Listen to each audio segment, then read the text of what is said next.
जी नमस्कार सभी को। आप सभी देखते हैं कि हम सोशल मीडिया पे वो डालते हैं जो हमारी कामयाबी का प्रतीक होता है।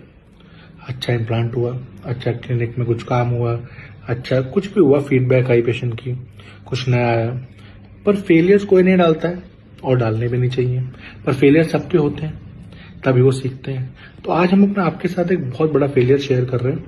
क्यों कर रहे हैं? क्योंकि उससे हमने जो कुछ भी सीखा है, 7, 8, 10 लेसन जो भी हैं, वो हमारे लिए बहुत ज्यादा हेल्पफुल है। हमें उस केस के बाद अपनी स्ट्रेंथ, वीकनेस, काफी चीजें पता लगी। और भगवान ना करे आपके साथ ऐसा हो, तो आपको अभी से पता होना चाहिए कि आपकी क्लिनिक, आपकी टीम, आपका क्लिनिक, आप उस कंडीशन को, उस सिचुएशन को संभालने लायक अभी है या नहीं है। अगर आपको लगता है कि नहीं है, तो आप आज सीख के उस लायक बन सकते हैं। पहले केस शेयर कर देते हैं फटाफट।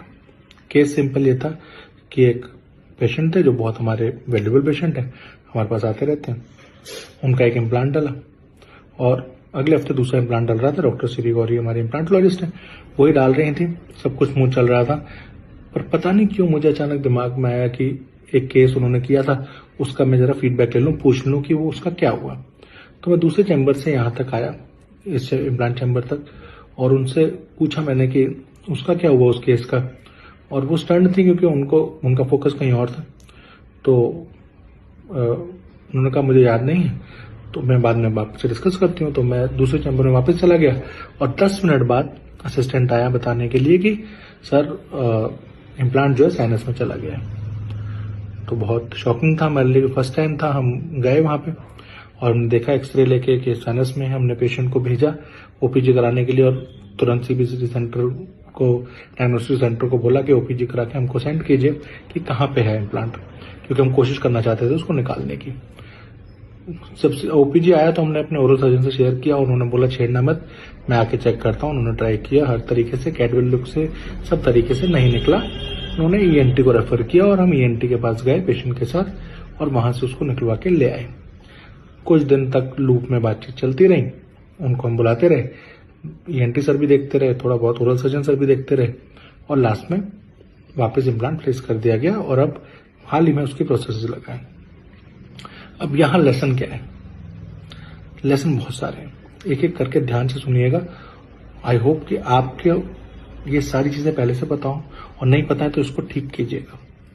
सबसे पहली गलती, क्लिनिशियन से कुछ भी गलती हो सकती है, पर उस गलती को ट्रिगर करना, वो मुझसे गलती हुई कि मैंने जाके बीच में कोई और बात करी। इसलिए अपनी टीम को भी, असिस्टेंट्स को भी और खुद को भी ये समझाइए कि आप कुछ और काम जब चल रहा है, चाहे आप एसोसिएट कर रहा हो, चाहे आपके कंसल्टेंट कर रहे हो, चाहे आप कर रहे हो, बीच में कोई और केस का डिस्कशन नहीं करना है। क्योंकि हम बहुत माइन्यूट, बहुत ज्यादा कॉम्प्लेक्स, बहुत ज्यादा फोकस्ड एरिया में काम कर रहे होते हैं और वो चीज डिस्टर्ब हो जाती है। तो डिस्टर्ब नहीं करना है, फर्स्ट लेसन था। सेकेंड लेसन, हमारे पास कंसेंट मौजूद था पेशेंट का, सीसीटीवी कैमरा की रिकॉर्डिंग विद माइक मौजूद थे। हमने पहले सीबीसीटी करा रखा था जो स्क्रीन पे था। ये सब बात मैं क्यों कर रहा हूँ? क्योंकि ये मेरे बहुत अच्छे पेशेंट थे, पैसिफाई होकर आराम से काम कर रहे थे। बट अगर कोई भड़क जाता है और कोई आपको कहता है कि भाई आपने गलत काम किया, तो आपको प्रूव करने के लिए सिर्फ एक ही चीज होती है कि आपने क्या क्या चीज सही करी है। आप बोल सकते हैं कि हमने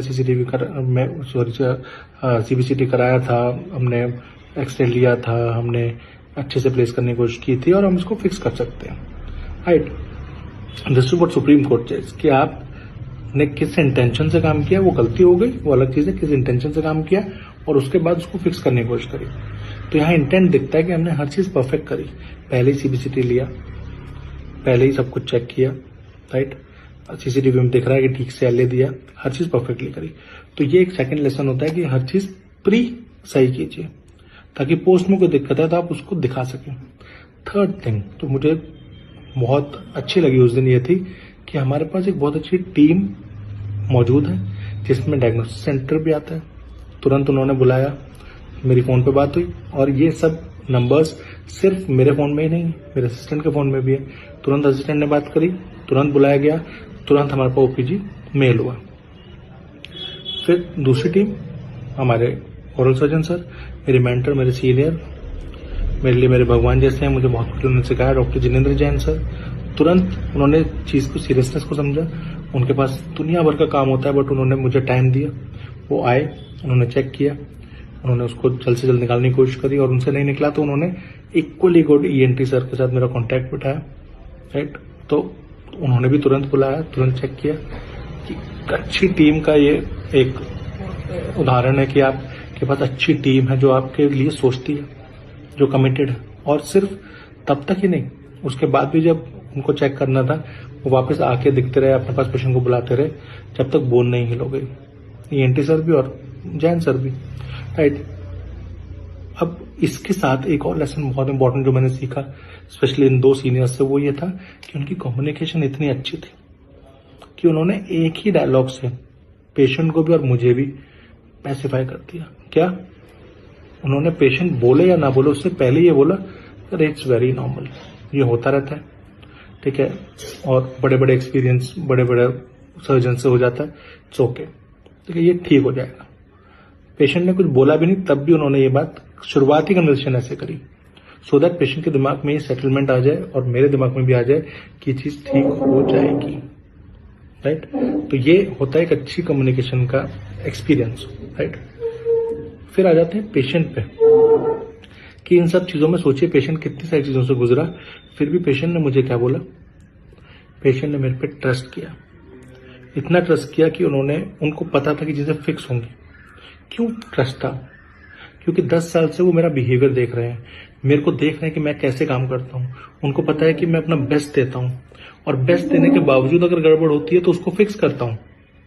ऐसा हो चुका है कि मैं उन्हीं के केस में एक पोस्ट डाला और वो ब्रेक हो गया, उसके बाद मैंने उसको फिक्स किया, उसको ठीक करके दिया उनको। तो उनको पता है कि अपना बेस्ट वर्क देते हैं, ऑनेस्ट वर्क करते हैं, उसको फिक्स करते हैं। ये अगर आप करते हैं, आपका इंटेंट, आपकी नीयत और आपका बिहेवियर, आपके चॉइस ऑफ वर्ड्स, एक्सप्रेशंस बहुत मैटर करते हैं। जब तो छोटी छोटी चीजें करता था मैं, रेस्ट्रिक्शंस करता था, स्केलिंग करता था, जब इन्हीं चीजों के बिहेवियर पेशेंट को अच्छे लगते हैं तब वो बड़े ट्रीटमेंट के लिए आप पे ट्रस्ट कर पाते हैं, और इतना ट्रस्ट कर पाते हैं कि आपसे ब्लंडर भी हो जाए तो भी वो आप पे विश्वास करते हैं। तो ये लाइन बहुत इंपॉर्टेंट है कि how can we fix this for you, right. क्यों? क्योंकि कई बार ऐसा हो जाता है, ये तो अच्छे पेशेंट हैं और बुरा पेशेंट कोई नहीं होता, पर कई पेशेंट्स को कई बार गुस्सा आ जाता है, वो आपकी डिसरिस्पेक्ट कर सकते हैं, वो बोल सकते हैं कि नहीं ये तो आपने क्या कर दिया और कितना टाइम हो गया या मुझे दर्द हो रहा है।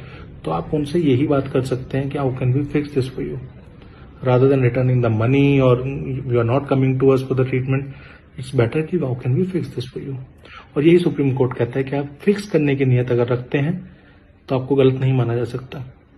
हाँ, आप ब्लंडर कर रहे हैं तो अलग बात है, जिसमें आप उनको दिख जाए कि आपने प्री चीजें जो आपको करनी चाहिए थी वो तरीके से नहीं करी है। तो आपके लिए क्या 2 इंपॉर्टेंट चीजें हैं। पहले की चीजें, इन्वेस्टिगेशन सही तरीके से कीजिए, हर चीज का रिकॉर्ड रखिए, चाहे वो CCTV में हो, चाहे वो आपने लिख रखा हो, चाहे वो कंसेंट हो, और उसके बाद भी अगर कोई चीज होती है तो उसको ठीक करने की नीयत रखिए और दिल से रखिए। आप यकीन नहीं मानेंगे, इसके बाद भी इन पेशेंट ने बोला कि जो ENT और जैन सर इन सब की फीस जो हुई है आप मुझसे प्लीज ले लें, मैं नहीं चाहूंगा, doctor series like a kid to me, ठीक है, और मैं चाहूंगा कि मैं पे करूँ। वो हमने पे ऑब्वियसली नहीं ले सकते थे उनसे और ना हमने ली, पर आप सोचिए कि वो कितना हम पे ट्रस्ट कर रहे हैं।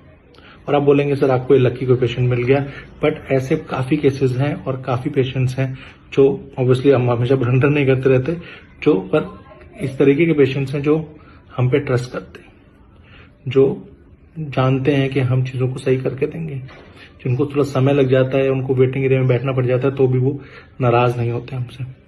तो इस तरीके की क्लाइंटेज बनाने, इस तरीके के पेशेंट्स बनाने के लिए आपको जो जो बातें फॉलो करनी हो मैंने बताई। आई होप मैंने आपका 10 मिनट लिए हैं और इस 10 मिनट में मैंने 10 से ज्यादा लेसन आपको दिए हैं।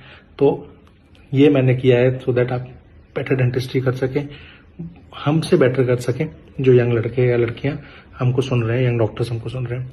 Thank you so much for listening, have a wonderful practice and have a wonderful life. Thank you.